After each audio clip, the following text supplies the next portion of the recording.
If I go, man, wouldn't it be cool to jump off a cliff and fly? Or I lift the Empire State Building with one arm. Oh, I'd like to be a baseball player. Those are dreams. Nothing I can do, no matter how hard I work, none of that will ever come true. But you can set goals.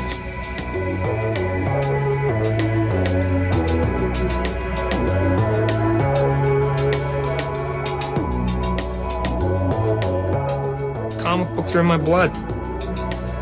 It's where I come from. It's part of me. It's what I do. There's not going to be another Todd McFarlane in comic books.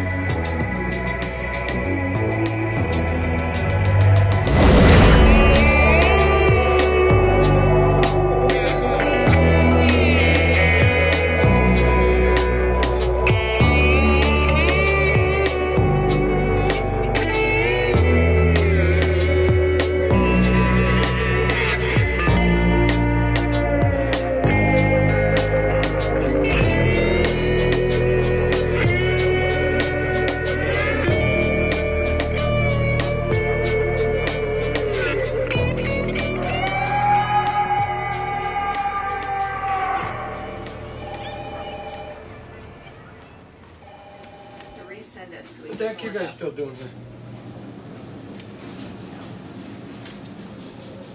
Art. For you.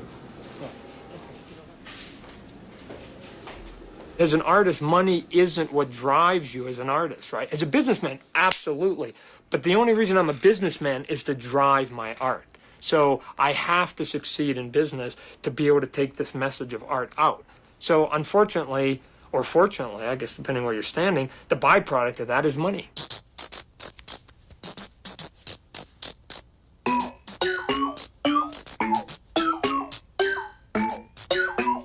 Here it is. Here, I got lots of money. I can drive anything I want, and I can wear anything I want, and this is what I choose to do. Okay. I don't think anyone can step inside his brain. I think he should donate his brain to science. Bunt down third, bunt down first, fly ball to outfield. The other lesson they teach you: don't ever go down. Don't ever go down to their level, right? Todd, don't go down level. I'm the first guy to go down. 3-line drive. Yeah, I just said every F word and every 4-letter word that you could possibly say in 30 seconds. Hit and run. People can say what they want to say about the rich, but I guarantee I paid more roads than the poor folks, you know? So, you know, on your way to that school that you're going to, like, more of my money's in those roads than anybody else's. I know people who say there's two Todds. There's the, and not a lot of people get to see the two Todds. A lot of people see the business, maniacal, you know what they say, maniacal businessman that they're scared of. Revenge is actually a pretty sweet thing when you can actually take somebody who's done you wrong and who's gone out of the way to do you wrong, and you can somehow get back to them, not in a malicious way, but in a way you went, yeah, I got him. Then on the other hand, when you see him with the family and at home and doing that gig, those are two separate Todds.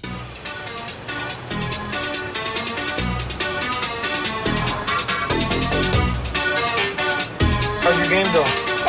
Huh?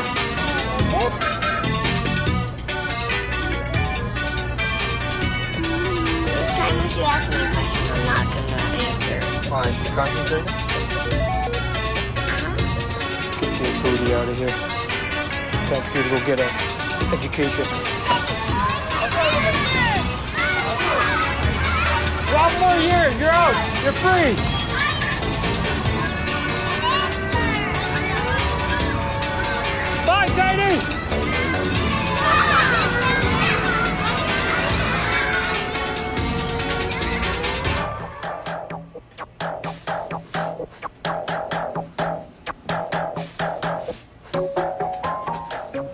most of the success I've had is sort of creating for myself, being an average person and knowing that there's a lot of average people just like me out there. That just, I go, if I like it, I know there's a lot of guys that are just like me, right?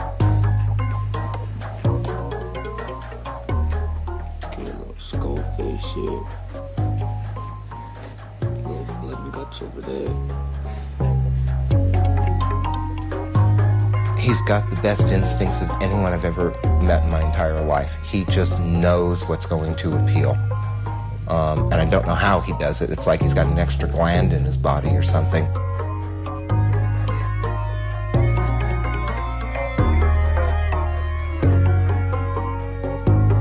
What I've read, he's got a pretty big ego, but deservedly so, though. I mean, he's created an empire out of basically nothing. And also other people I've spoken to say that Todd McFarlane is a pretty down-to-earth guy. So, you know, I mean, I guess it all depends on what situation you're in, you know. I think people who are jealous call him an egomaniac, and people who know better, he just kicks butt. Hey, how are you guys doing? Oh, Katie, what are you doing? There you go, bud. This is your biggest fan in the whole world. This is him? This is AJ. AJ, how you doing today? I'm great. You're the guy that puts food on my table, right? So we gotta treat you good. Todd really respects his fans because he remembers what it was like to be one himself. He looks at everything from a fan's point of view of being impressed with something that looks cool.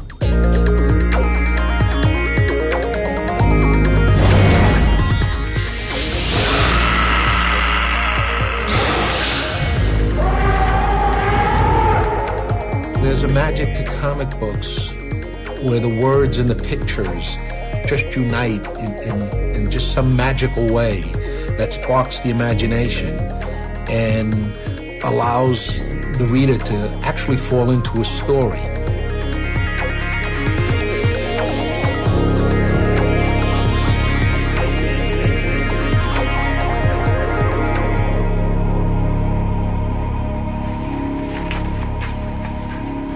As soon as I read Spawn, as soon as I read #1, just, it was like nothing I'd ever seen.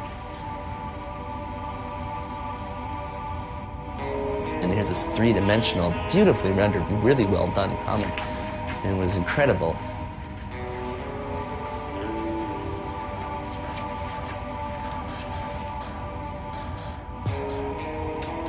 It's about a man who made a deal with the devil, didn't get what he expected, which, you know, that's typical of deals with the devil.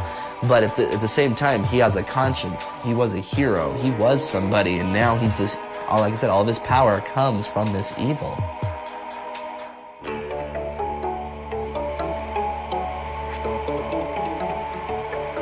Spawn, you push him, he pushes back. Okay, that's me. You got a bit of a bad attitude. Okay, that's me. Loves his wife dearly and his family. Okay, that's me. I mean, you know, some of the things of who he is, you know, just on a simple kind of human level, you know, are just sort of bored from me going, I can write about my life a lot better than anybody else's. The little girl's name's Cyan, and my little girl's name's Cyan.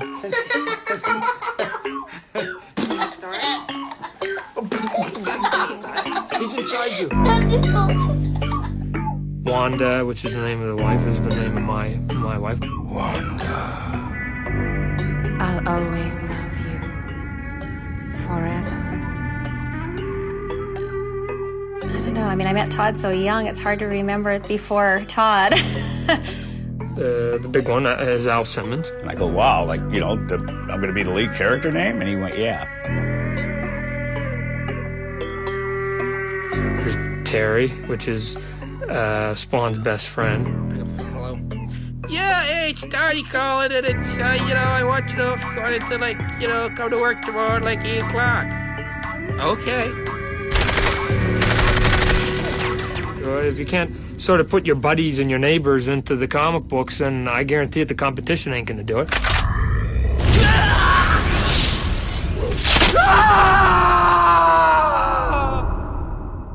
If you're easily offended, you won't like Spawn.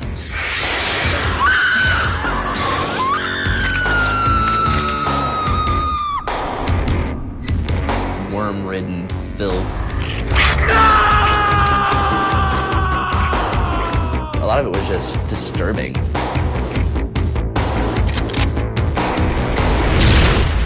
You'll see the Spawn kills like pimps and drug addicts and criminals and pedophiliacs.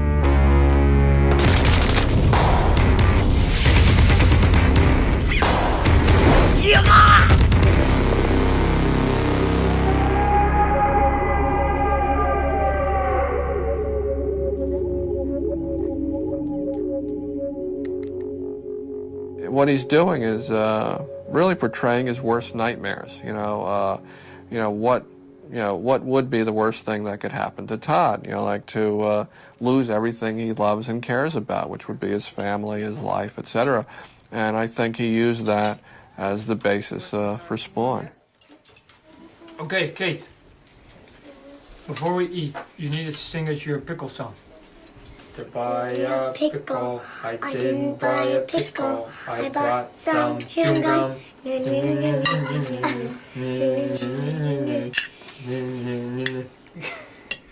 I was the ruler of the world, I'd have like certain rules, and once you sort of cross the line, you don't put you in jail. You become non-human. Done. There's my line. There it is. At some point, you know what, boys and girls, you just got to take things into your own hands. What do I care?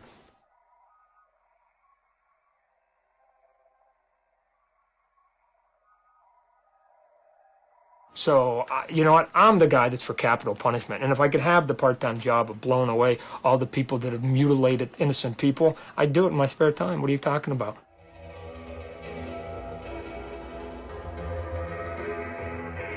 I think people think because of what he does, he must just be kind of weird and off-kilter, and he's not.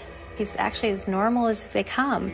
And maybe it's because he has the ability to express it. I don't know. Maybe if he had to suppress it, then we'd be worried. I don't know. Maybe it's that everybody has that dark side, it's just that he actually draws it out and is able to market it. You will never escape me.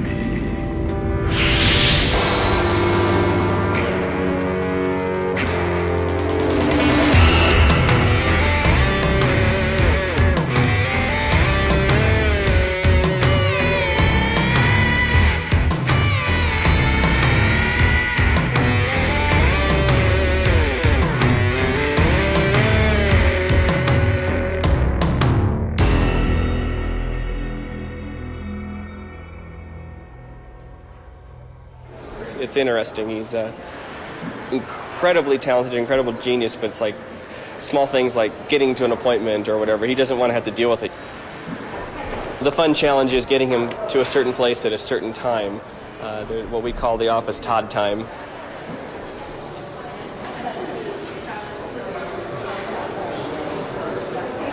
There he is. Hey, let's do it. I got to eat on the fly. So, it's okay. And then I brought my toothbrush in case I got anything in my teeth there. So, always be prepared. You know what was on TV? The race for the record. Yes. McGuire Stosa. Oh, was it? Oh, sure. It takes 10 minutes to do a white balance for you guys here? I thought they said you were pros. Hey, guys. Hey. How you doing, buddy? You know, we met you before backstage at the Grammys. Oh, are you guys that, like, we were trying to hook up, but it never That's right, quite it never worked out because we had so many people. It was towards the end of the day. Right. Todd McFarlane, everybody. Todd McFarlane. Mom, Dad. Todd McFarlane, Canadian. Welcome to the United States. Hey. Nice to have you down here. That's right. We moved here because of the cheap prices at Taco Bell. Now you started. When did you start your own company? How long ago? 1992. And then. Wow, it's only since 1992? Yeah. This has all happened? Yeah, sure. Now, has there been any fallout over the violence? The recent, Columbine balls up. I can honestly say I've lived in controversy my whole life, and when these things happen, the heat gets turned up. The facts of the matter is that everything that we do entertainment-wise in America, North America, gets translated and swallowed around the rest of the world, yet they don't do the things we do here in America. And I hate to say it, it's because we've got different gun laws.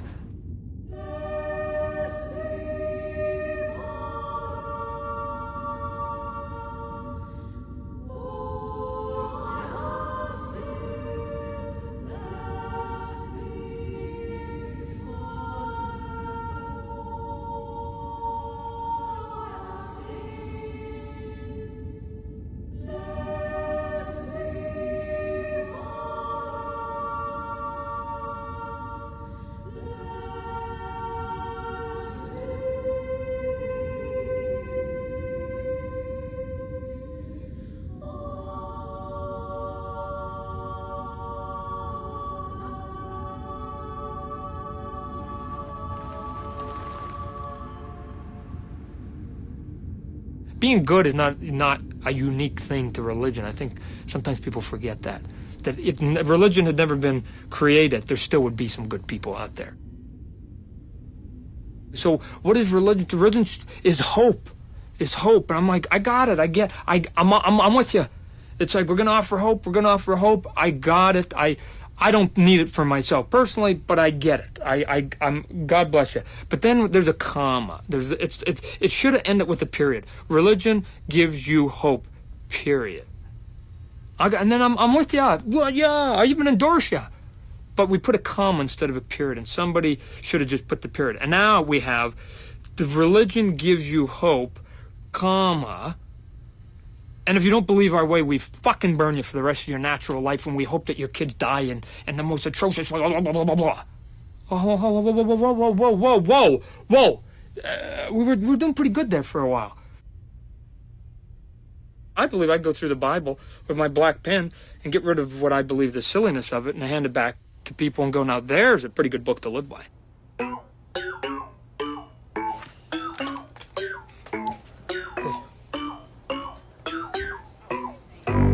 Hey, tell Melanie I'm going to go do his Sigar intro. Okay, I'm waiting. Yeah, this is the intro to the Sigar comic. It'll only be 1 page long. So it's like the phones are always ringing, the kids are running. Quiet's only a quiet place, right? For those of you who don't know what the word Sigar stands for, it's short for cybernetic gorilla.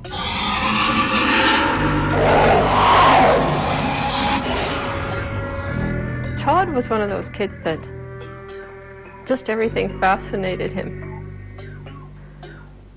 Worms and bugs, and if it crawled, if it moved, it ended up in Todd's pockets or in his hands. When I was a kid, I like kind of slimy things. The darkness is like a boy thing, right? So as a kid, you like lizards, and then you like snakes, and then you like dinosaurs, and then you like aliens, and then you like Frankenstein, and just an extension of that. I used to look at him sometime and wonder what went on in that brain of his. We're going to follow the adventures of essentially an animal that's been augmented, not a man who basically has got like animal powers, but actually a beast.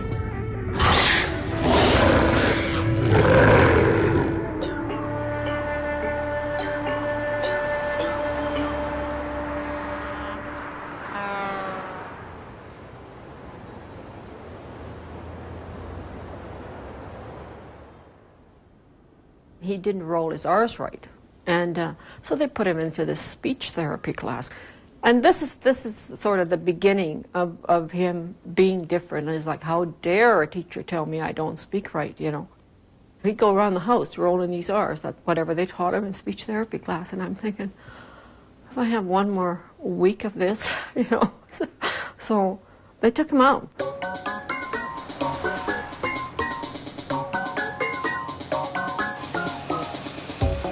Todd's father, for some reason, had wanderlust in his soul. He would have been a wonderful gypsy. He was in the printing business, and wherever there was work, he just sort of kind of went.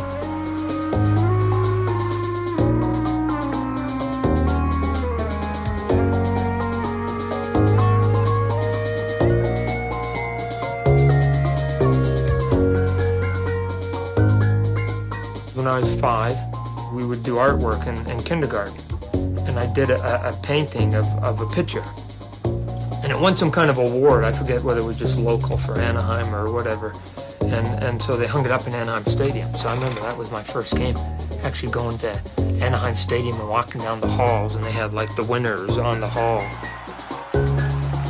Wow, I love the applause. So that was my fine moment of going. So He was sort of the best of the best, you know, and I think that made a big impression on him. My dad just came home one day and signed us up. Like, he was like, I don't want you guys hanging around this summer. I've signed you up for baseball. You're all playing. Okay.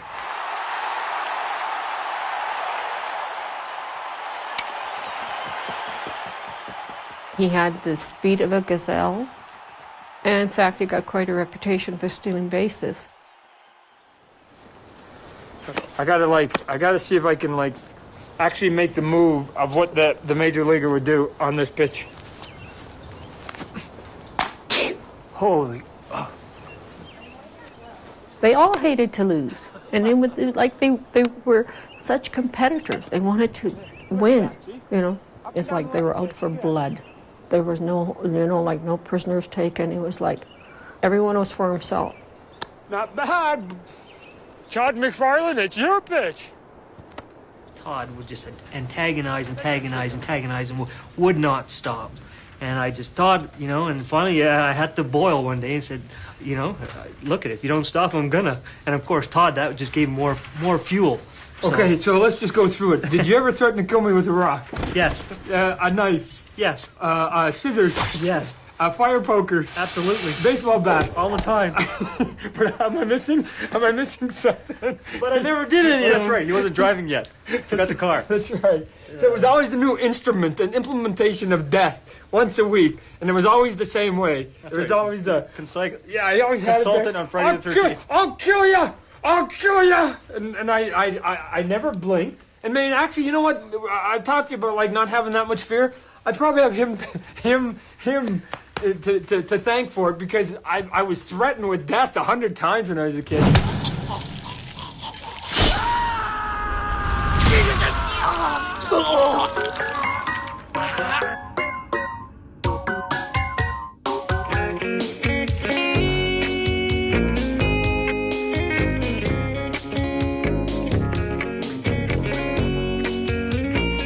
I just began collecting every comic book that I could get my hands on and I could afford, and then I started teaching myself how to draw. I doodled and I drew. I didn't have any clue what I would do with it, if anything, because again, I was an athlete, right? I want to play sport.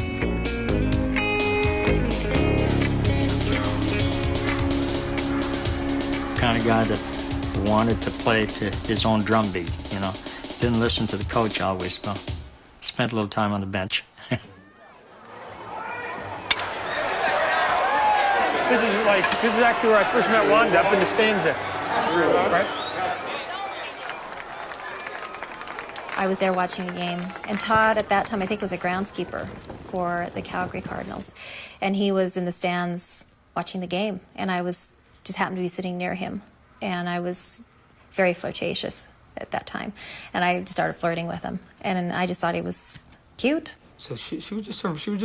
She was just a cute looking kid. I mean, what am I gonna say? I was like a boy, and she was a girl. And actually, it was pretty interesting because she was, when I started dating her, she was 13. I'm in grade 12. Juana's in grade 9. I think that was hard on my father because I think he felt like, Todd stole me at such a young age or whatever. So he fought that relationship for a long time. Because he wasn't quite ready to let go of his little girl.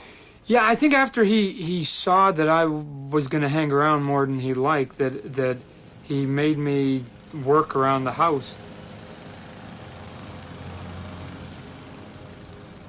And he had a big lawn. I mean, it took a long time.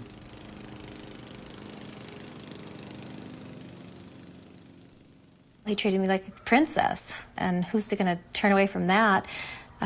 Besides the great looks, that was obvious, but...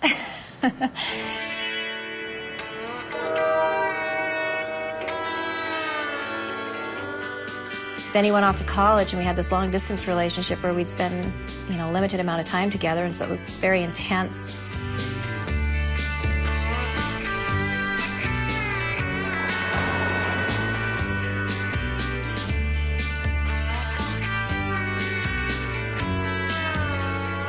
Baseball scholarship. Part of the baseball scholarship was that you have to work on campus. So my job was, then I got to be a janitor at the administration building.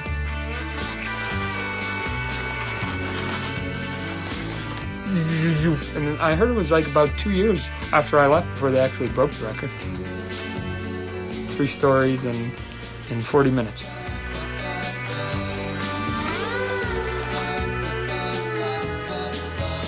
We were just two guys like any other college guys, you know, aspirations of making the big leagues, wanting to be professional athletes, and, you know, doing whatever it took to get there. And yeah, so it was one of those, you know, going to practice, going to class, and, you know, coming home and, you know, sitting down, chatting about the day a little bit, and then, you know, just chasing the dream.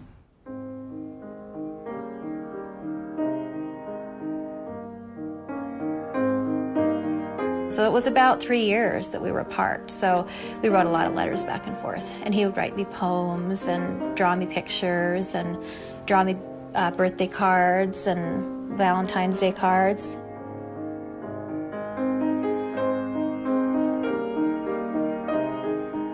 Nothing like absence to intensify a relationship. I never looked sideways at another girl. You know, never dated for one day, never flirted, nothing. That was my focus.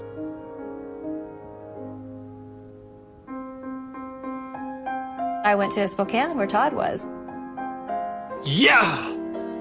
Yahoo! Sure, because then she's back, right? We're back. We're back. We're right where we were a couple years ago. When we were in college, I always lived in trailers. I was trailer trash, I guess.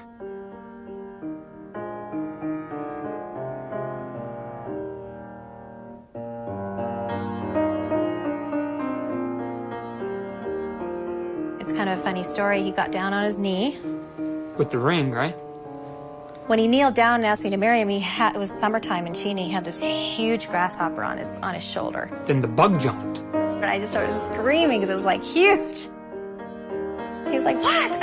I'm asking you to marry me and you're like screaming." He didn't quite understand what was going on. It was this grasshopper on his shoulder. So that was when he asked me to marry him in college. And I said yes. Of course. He said, "Of course."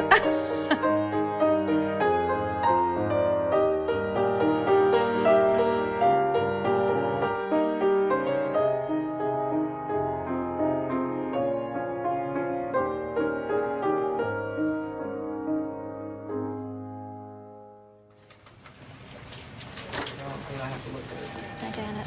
Hello. Priority number one would be the UK, Australia, Canada, Germany, and Japan. And right now, I think the most consistent product we have is probably really the Spawn, unless there was something else that was coming out in the future that we were going to get involved with. I actually kind of disagree with you. It seems to me that, I mean, definitely Spawn's been our anchor, but we're looking down the line. More of our lines are not Spawn than they are Spawn, don't you think? Like by next year? Yeah, true. Even this year. Corporately, we get the bang for the buck. Remember I asked you for a list of the distributors and descending order of effectiveness? That was something that Todd had wanted to see.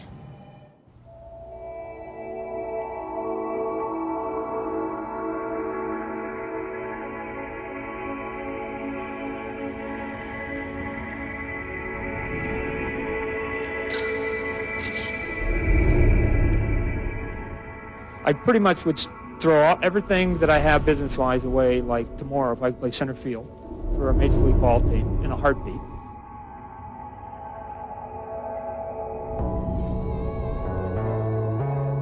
I mean, I haven't given it up. The psychologists have a medical term for it. It's called frustrated athlete.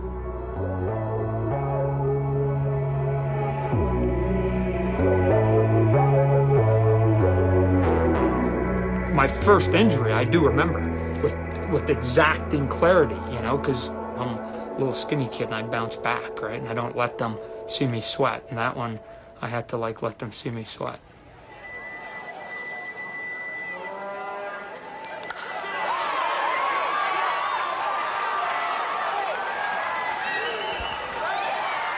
We're playing Washington State, our arch rivals. They always had a good team. I'm on second base. I'm running, and they say, "He's stealing third."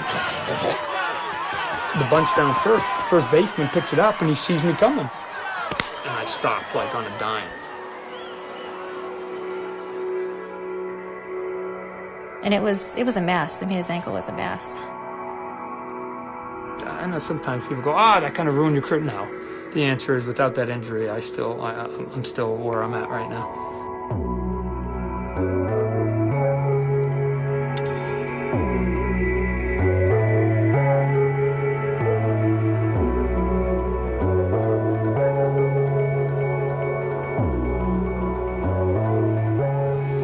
Man, I was strong. I'm telling you, I was like, for 2 days, I was actually a true ball player.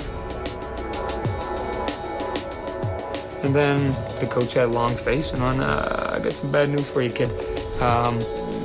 You become 26 out of 25, and that's actually not a good spot to be in, right? 26 man on a 25-man roster, and that was officially the end of my career.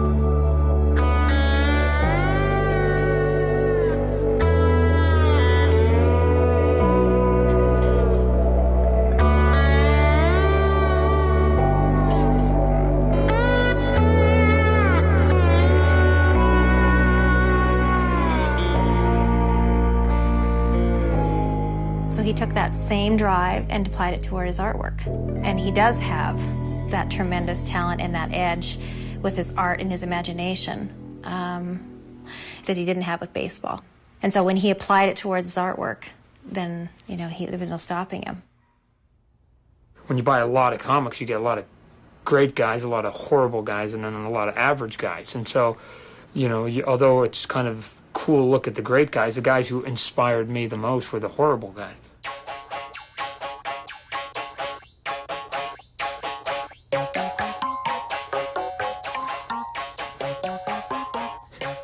You know, I literally isolated each part of the body, and then I go, okay, it's time to go to the next step, and I do, what about a forearm with a hand? And then what about a shoulder with a forearm? And then after a while, I actually, like, you know, I sort of kind of like had the body, you know, somewhat figured out.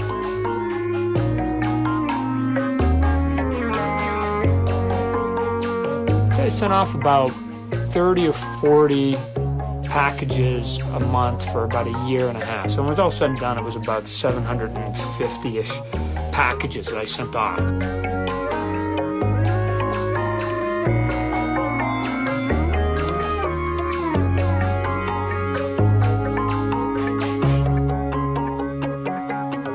And I was walking towards the trailer, and Wanda opens up the door, and she flings the door open. She's standing there. She goes, "Todd, who's Steve Englehart?" "Yeah, I just got off the phone with him, and he says he has a job offer for you." So the first story I ever drew that I actually got paid for, and I was like, cool, I'm a pro, was a story that was put in Coyote number 12.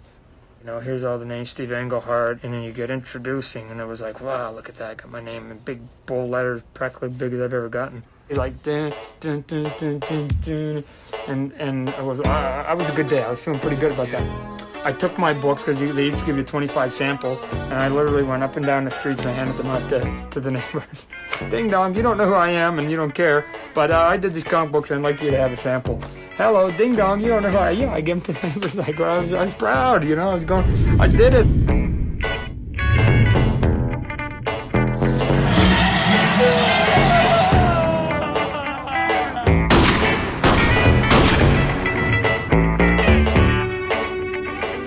Forget the day that he returned, and he says, "Dad," he says, "the first year that I went down," he says, "I was a snot-nosed kid." He says, the second year, he says, "they bought me lunch." He says, "I'm on my way."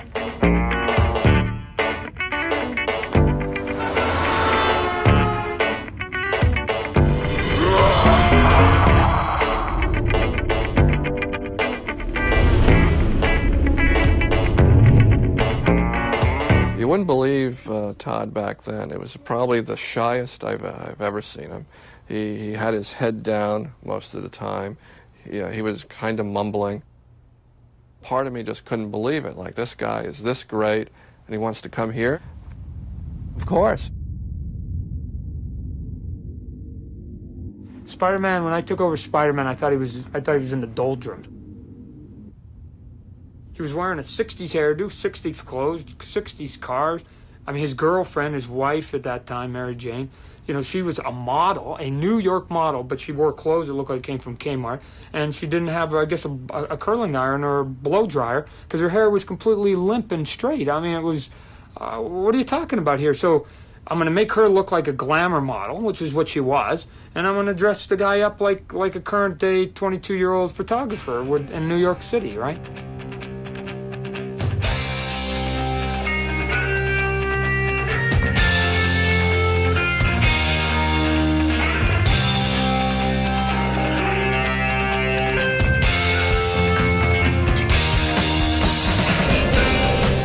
He brought to the Marvel books this breath of fresh air as an artist.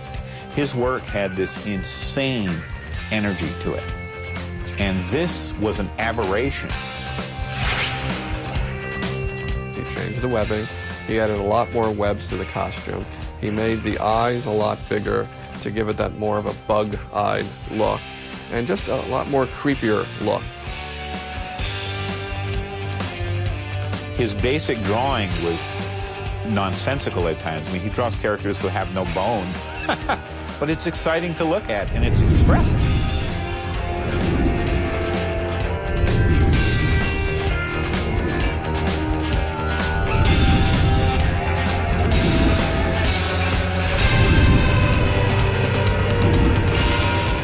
I was getting antsy that I wanted again to write my own books. I was penciling and I was inking. And I want to write them. I'm a very curious kid, and I wanted to see if I can do it. I discovered that there was a great appetite for Spider-Man material. Didn't take a genius to say, hey, let's do another title. Todd got to get his own Spider-Man title.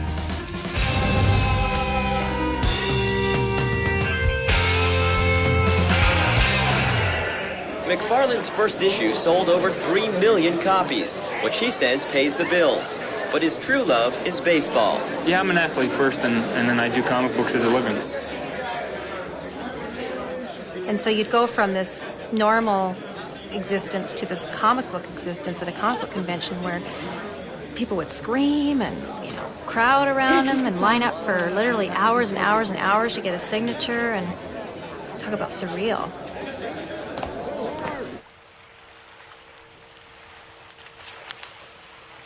I realize now that he was probably making $1 million a year, which we were all totally unaware of.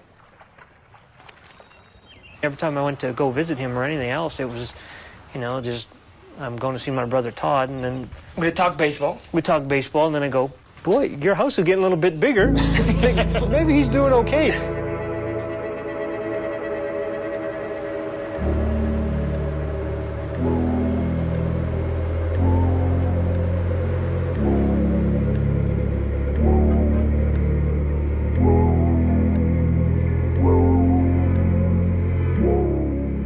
I felt sorry for him, just always hunched over that board. I mean, literally 24 hours a day, 7 days a week. I mean, it was horrible. I worked till around 1, 2. I'd go home, get some sleep, come back at 8 the next morning. He'd still be there, same clothes, same hunched over on the board, and this went on for months.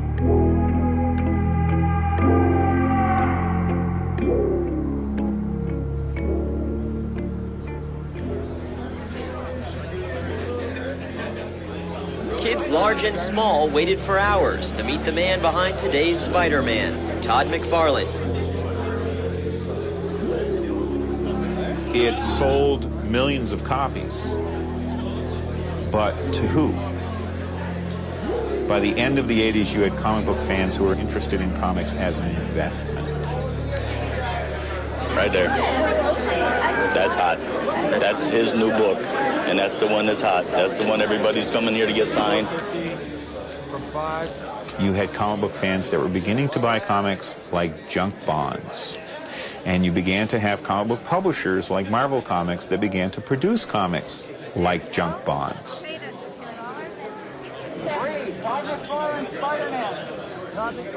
And then when you get Todd McFarlane to sign one of the comics, then it doubles in value usually. There you go. Thank you. The more profits soared, the more the sales went up, the more experimental we got. And we just kept trying things, like day-glow printing and glow-in-the-dark covers and silver foil on the covers. You had a comic book fan who cared very much that there were going to be 5 different covers. More than that, they needed to buy 2 versions of each edition so they could put one in a bag and put it away and never look at it, and have the other one that they would actually handle and look at.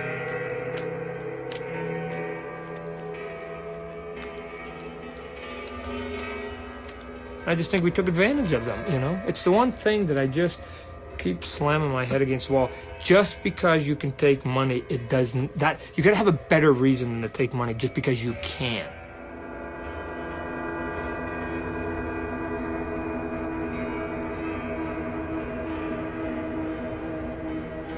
This guy has a dream goddamn life, folks. If you're good at animation, do what Todd did. Tell everyone to go F themselves, and you make millions of dollars.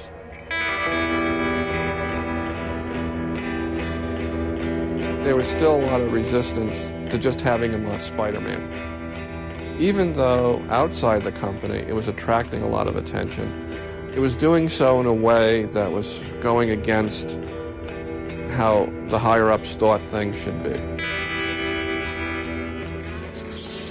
At that point, the editor-in-chief was Tom DeFalco, and he would refer to that spaghetti webbing that Spider-Man was shooting. He started to aim for a more adult audience, which under most circumstances would have been fine, but he was working on Spider-Man. We felt Spider-Man should be essentially a PG or a PG-13 style character.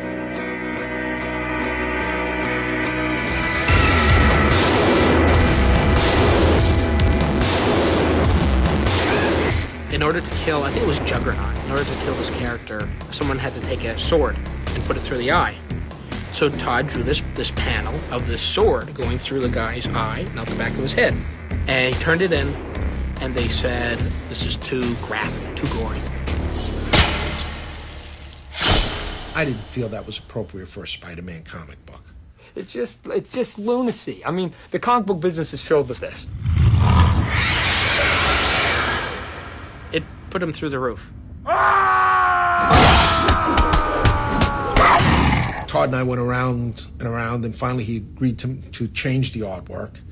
And around that time he told me that, flat out, you realize, of course, that at some point I'm going to leave. Those are the frustrations that, you know, slowly sort of wore on me, amongst other things, that I just went, I'm in a nut house, I gotta get out of here. A lot of people thought he was crazy. An independent comic book, if you made enough to pay the rent, you were lucky. That was sort of the history of independent comic books. So he was taking a huge financial risk. I'm at the top of my game. I'm the #1 guy with the #1 money and the #1 fame and fortune right now, and I'm willing to throw it all away right now.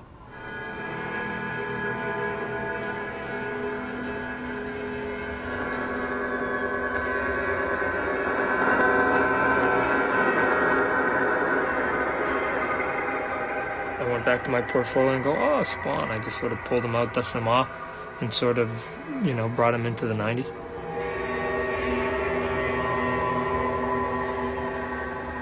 Most frustrating part of Spider-Man to Todd had to be that Spider-Man didn't have a cape.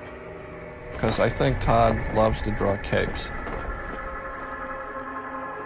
Here was a chance to do a character that was everything Todd wanted.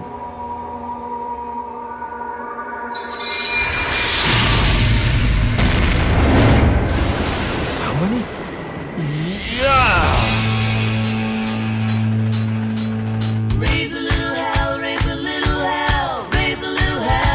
I don't have to sell a comic now for 2 years, and I'm gone, right? We're gone. Like, are you kidding? I'm selling twice, and I'm getting all the profits, and it's my baby. Life was as good as it was gonna get. It was like total freedom and printing your own money.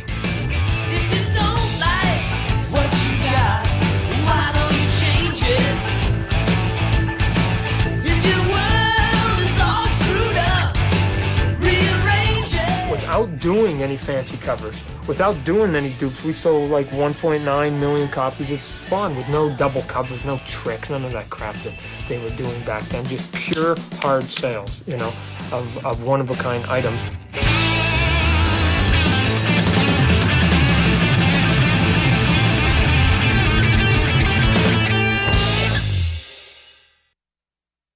It was two guys over his garage doing this book. This is what we did, you know. What do you do? I'm a comic book artist. Never did he say, I run a comic book company. Typical blue-collar working guy. That's what he was.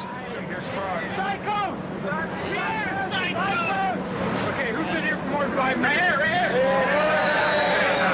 I've been here since 8. You didn't raise your hand. It's Spawn. It's my first time drawing Spawn.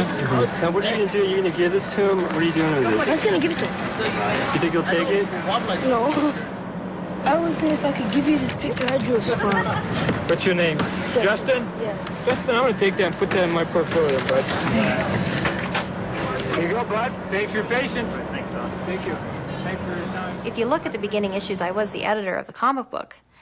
And that went on until the issue, I think like 5 maybe. She's editing it, and then we hit issue number 5, right? Which I think was actually one of my better stories, and a lot of people still remember it. That comic book was banned in Australia. Customs seized all the books and turned around and sent them back or incinerated them or what. It was all over the news. I mean, it was scandalous. And Billy Kincaid was introduced, who was a child killer. In this issue, he was an ice cream vendor, and he used to say, you know, you scream ice cream, we all scream for ice cream. And he used to repeat this, and it was really kind of hypnotic. He had Billy Kincaid, you know, luring these children into this ice cream truck, and then he would kill them. And he didn't actually show them killing them, but he, you know, there was one scene in the comic book where it was like finger painting or something, and he had like the children's fingers on the page or something. And he stuck the fingers on the wall, and there was like a panel where it was like there's this, you know, goo running down, a little bit of blood, and there's like the little kitty fingers, right? Well, you got to show something. And at the end, Spawn, you know, kills Billy Kincaid, because Spawn is, you know, kind of a vigilante and lets his emotions run, and so he kills Billy Kincaid, and the way he killed him, I thought, was just horrible.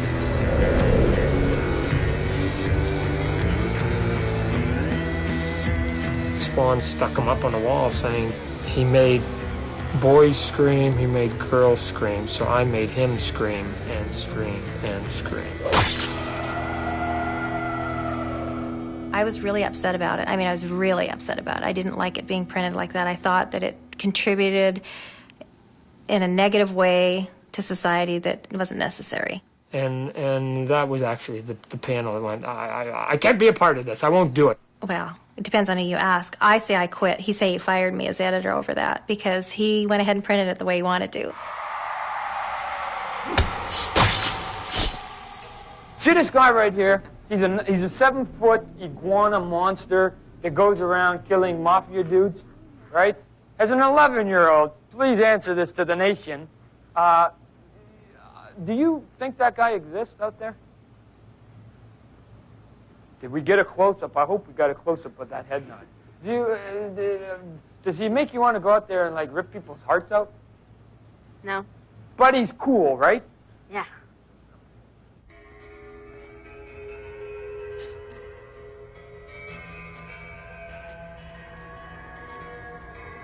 He's a good role model. I mean, he took what he loved and he made it into something huge.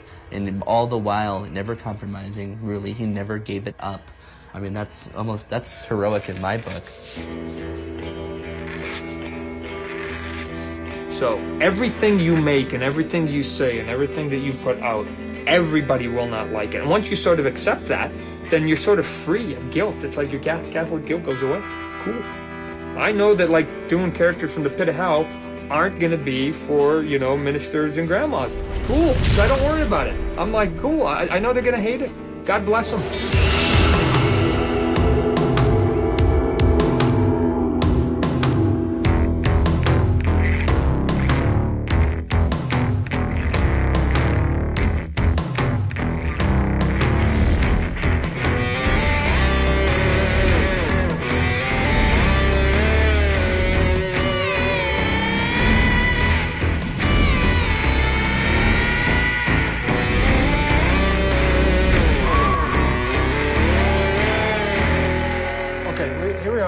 Curious Comics here. This is we got. What do you got? You got DC. And then what about Image Comics other than those terrific Spawn comic books? Well, yeah, of course, Spawn is the best-selling Image comic. Oh, yeah, thanks for saying that. Actually, Spawn in 1993 was selling somewhere between 800,000 and 1 million copies. Okay? It now sells 70,000 copies. That's how dramatic the drop has been in the comic book market. Hey, I'll have to sign some of those Spawn books. You can get rid of them. Spider-Man, you would think. So sales for everything just went way down, just hit the bottom. And all the industry saw was, wow, if we make this book with X amount of covers, we're going to make a ton of money from it because people are going to buy the covers. People said, no, we're not. So this is, again, imported Japanese animation? It is becoming an increasingly antiquated art form. And I believe that it will survive in a much smaller venue. I think in the early 1990s, the industry convinced itself it was rock and roll, stadium rock and roll. Really, it's more like club jazz.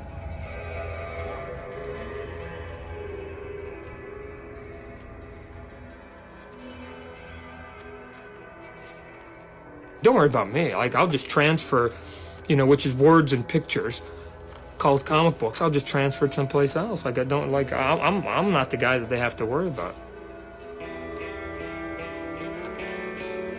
He just has these visions and these goals and these drives that, and it's the same ones that existed when I met him. For going out with me, for trying to make it in baseball, for trying to make it in comic books, for starting his own. I mean, he just has, and I don't know where it comes from, so don't ask me. He has this drive in him.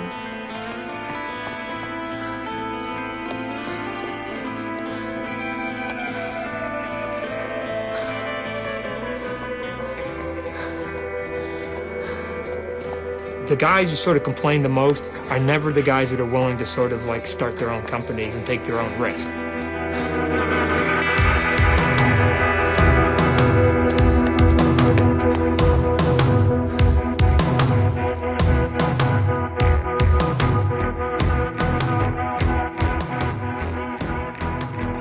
Somebody explain to me what it takes for me to make my own toy. And the answer is the same as anything else. Ambition and capital and the idea to go with it.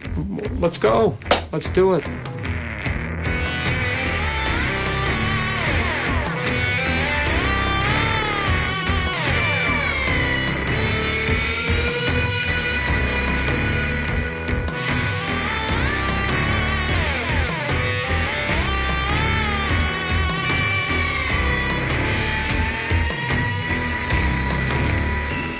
I discovered that toys were no longer rigid, undetailed pieces of plastic, you know. They were actually miniature sculptures that were just affordable. He's taken something horrific and made it, you know, into a beautiful sculpture.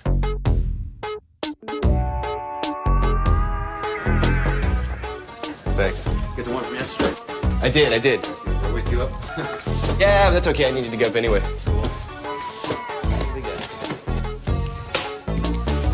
Oh, yes. This is the one I've been waiting for.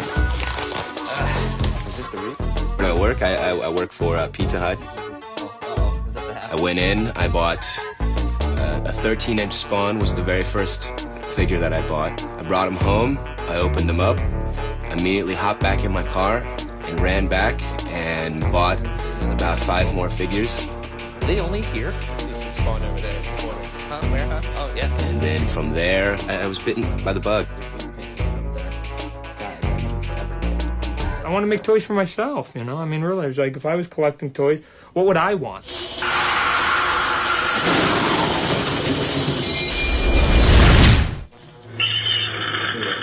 You know, the leg moved there, that first jolt. Just give it the juice again, Vic. Let's take one more look at it. Okay.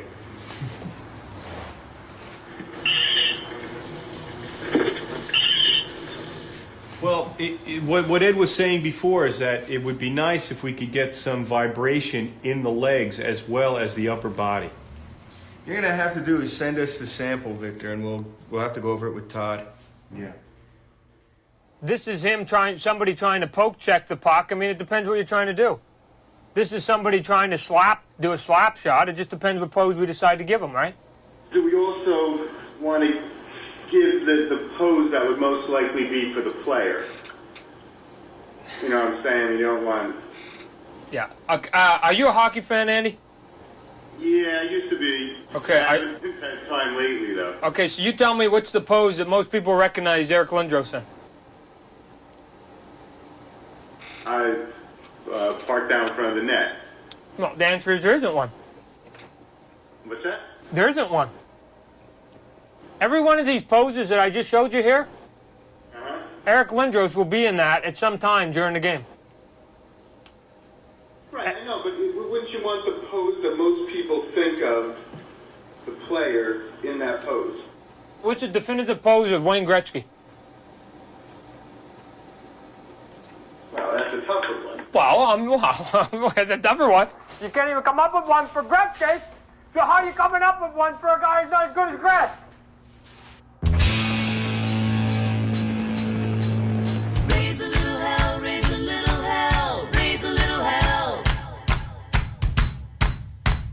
Raise a little hell, raise a little hell, raise a little hell. A comb or anything? Or no?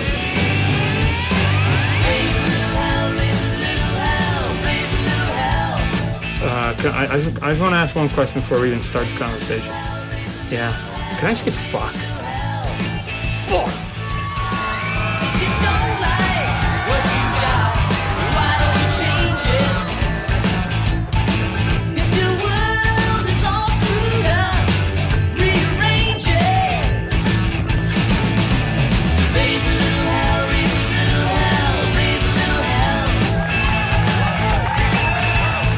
There's not just one corporation or two, there's 3, 4, 5, 6. Hey, what's going on here? There's 9 offices in 4 countries around the world. Yo, Spawn in the house. But there's also a reason why you live in Phoenix, Arizona. So you can play baseball 365 days out of the year.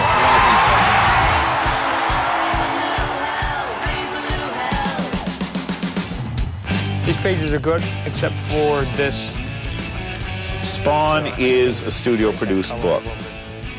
A multitude of artists are working on a number of titles, and they are not being written and drawn and lettered and colored and everything by Todd McFarlane.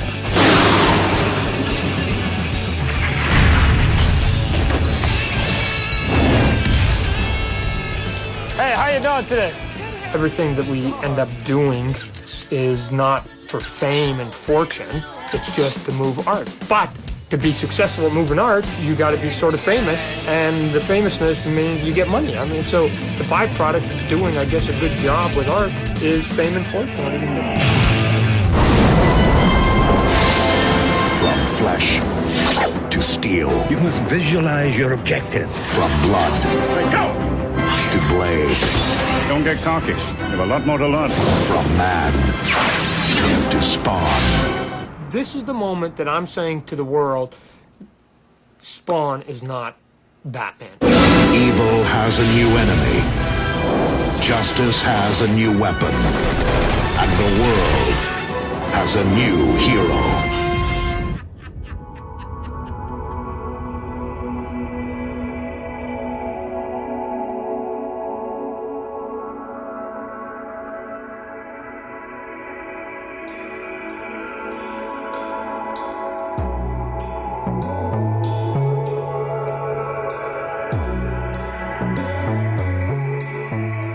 Todd wants to leave behind a legacy. He wants to have Spawn be a universally known name across the world, you know, that people just know who Spawn is and who Todd McFarlane is and what this young guy has created. And I think Todd wants to be famous.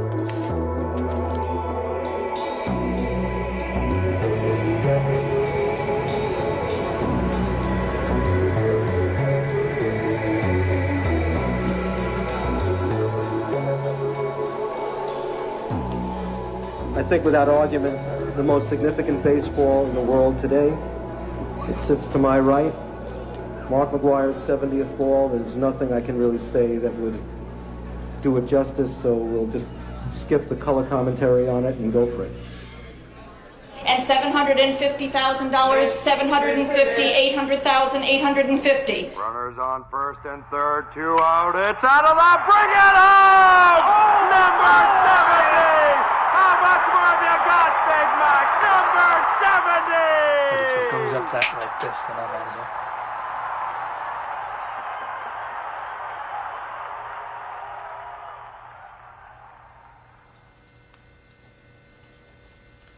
Yep. Yeah, 1.9. I'll go.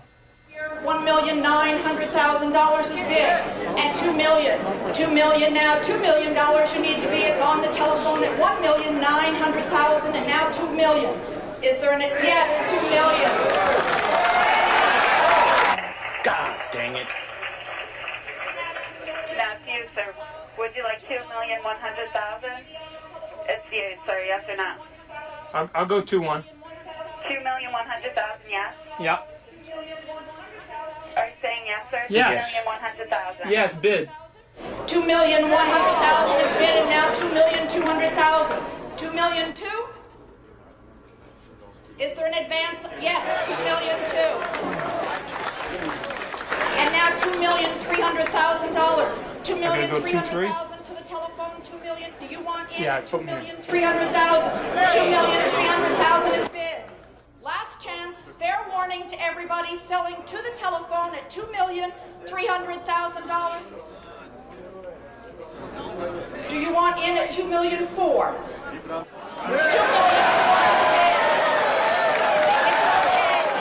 Did someone go up? God damn it! $2,000,004 is over there. $2,500,000, $500,000. $2,500,000 to the telephone. That's bid. Is there any advance on the bid now beyond $2,500,000? Selling one.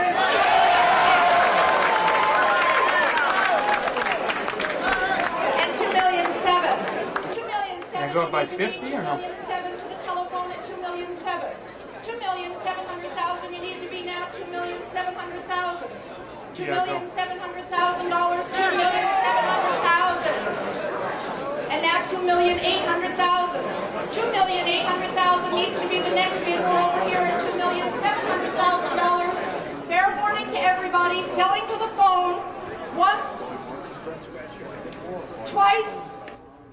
Sold to the phone for $2,700,000. Yeah, baby. Yeah, we're in. Yeah, count it. Count it. Ooh. What am I sweating for? Gosh. I just made the biggest plunge of my business career. Yeah. I gotta put 15% on $2.7 million. Holy fuck, that's gonna be over $3 million for that ball. We're gonna make that ball work for us then. You will, kid. We'll make it work. Creator of the comic book and motion picture Spawn has gone batty over a bunch of balls. In New York today, saying he's a Psycho fan and a sports geek, Spawn comic book creator Todd McFarlane revealed he was the anonymous bidder. It won't break. I don't understand. It won't break. They weren't really bought as an investment. They were bought as a goodwill gesture to give back to the people. Plus, we partnered up with the ALS Association, which is commonly known as Lou Gehrig's disease. There's still a lot of people that just know me as the ball boy, right? You know, again, the sweet little ladies that come through the exhibit. And, you know, if somebody actually showed them the stuff I did, she'd have a heart attack, right? Because it's Canada Day. It's Canada Day. Deadlines mean nothing to this man. Look at that picture. You've got Todd. Read it. What do they say? Okay. He's from Canada. Crown jewel of America's pastime bought by some nutty foreigner. Look here, it says he's putting up the ball on tour, donating the proceeds to charity. Yeah, right, but his PR agent made that up to make him look good. I want to take like 20 cuts in every single Major League ballpark. So if I say, I'll give you the ball, but I get to take batting practice, then personally, that's all I want. I'm not a ball player. Now please give a warm welcome to Todd McFarlane.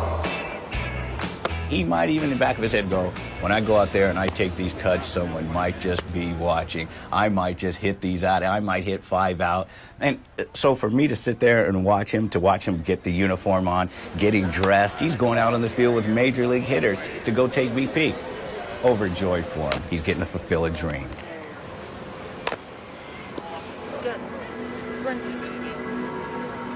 He always tried to go for a home run, you know. If he would just try to get a base hit, he'd be fine. But it was like always a home run.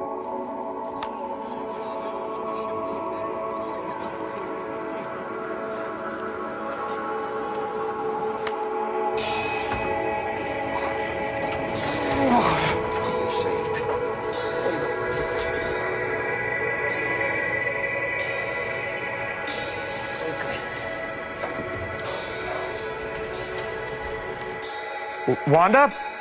Hey, how are you doing? Good. You know what? I didn't go yard today either. You know what? I'm gonna have to give it up. You know? I'm gonna have to give it up that I'm just a little skinny guy that just doesn't hit the ball as far as he thinks when his eyes are closed and he's sleeping.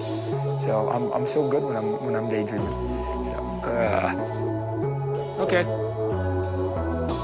Sounds good. I love you. Bye.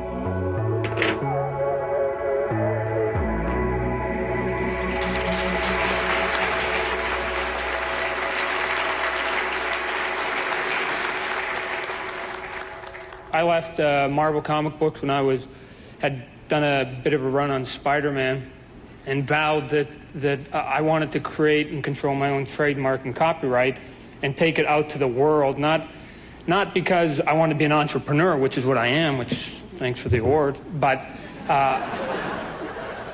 although as we grow, the biggest fight is actually you start to become the thing that you didn't like. Not,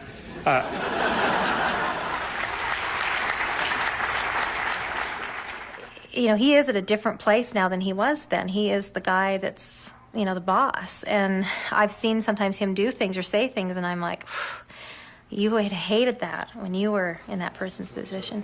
So I'll chew a new asshole into this guy again. Given that this guy's a lawyer, right? Well, we've got a letter, but it still doesn't... I don't want no fucking letter. I told this guy, I go, pretend you're in my shoes and I was the lawyer. The only thing a bully understands is to be bullied back. Yeah, but that's not what I asked him. I asked the guy, like, there's not a trick question here. Give me your fucking files. Like, this isn't a trick question here. So I'll phone him because I'm going to give him 24 hours and then I'm going to sue his ass for the money that he's got and his client's got. Sure. I'll treat you fair, and the definition of fair is completely mine. So it's sort of a one-sided, what's fair, you know? And it's like, well, I'll tell you. And if you don't like it, then just tell me you don't think it's fair and make your case or just quit. I don't think it's fair. Well, I do. And I'm the boss, so I guess then you're going to have to just move on. Todd said himself to me on the phone at one point when he was asking if I wanted to write one of his books. When I brought up what's the deal, he said, well, I'm a steamroller, Steve, and if anything gets in my way, I roll over it.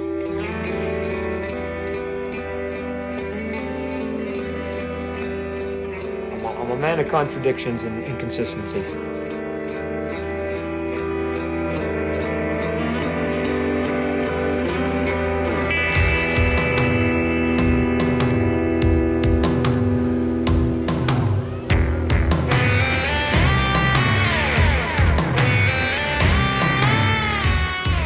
But like with Spawn, if we want to keep doing 500,000-600,000 pieces, I can guarantee you I'm going to sell 600,000 pieces at $9.99 as well as I am at $7.99. I mean, I'm even wondering if we beefed up Spawn, if we sort of told him, right now he's black, right? If we told him to do like a green version or something like that, just as a chase figure, sort of like what we did with the invisible ones with the Metal Gear Solid. You know, just to sort of move that figure, but actually give the buyer an option on it. So overall, if we end up having 100,000 spawns, maybe when it's all said and done, we'd end up with 8,000 or something. So maybe 6 or 7, 8% at best would be this variant thing. Into the spawn room. It's the instant collectible all over again. don't know if I have any room. Are you gonna have any room? No, I don't have any room. Let's see. Now, Angela, I still need quite a few of the variations. It gets a little complicated. Yeah. The no panties. And with panties, no panties. If you notice how light her skin is, yeah, they changed to a tan skin, right? Yeah, I see that. So you can find some of the earlier ones with the tan skin. With the tan skin. Red Angela, and we have silver buckle, silver shaft, red bra strap, silver buckle, gold straps, silver shaft. Oh, sweet. You know, people will buy whole cases of figures just to get one gold or pewter figure. So, I mean, it's definitely smart marketing.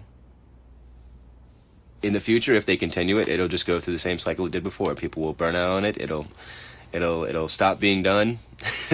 Sales will decline.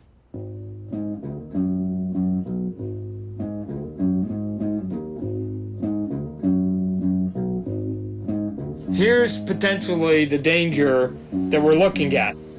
When you're starting to talk about collectors and whatever else, everything is about momentum.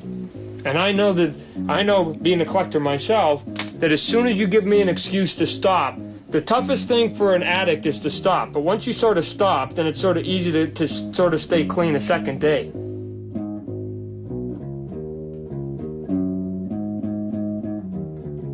Honestly, there are months where I've gone on minimal amounts of food just to get everything. You know, that's the extreme I've taken it to.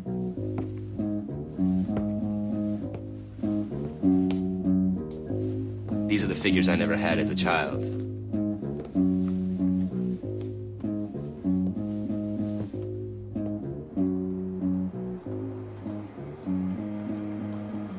You always covet those things you can't have, right?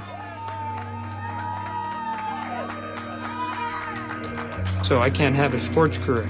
So it's like, I just like a sport, I haven't let go of it.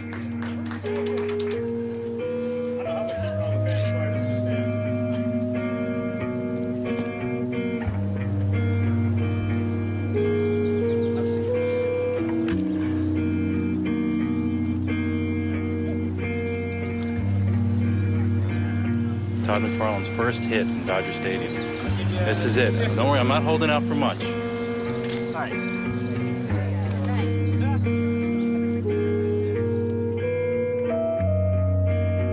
Someday the smoke and the mirrors are going to be taken away, and I'm going to sort of be shown for what I am, which is just a simple-minded little Canadian kid that sort of like pulled the wool over their eyes for a long period of time. So, oops, sorry about that, guys. Okay, you know, it was fun while it lasted, and now just move on.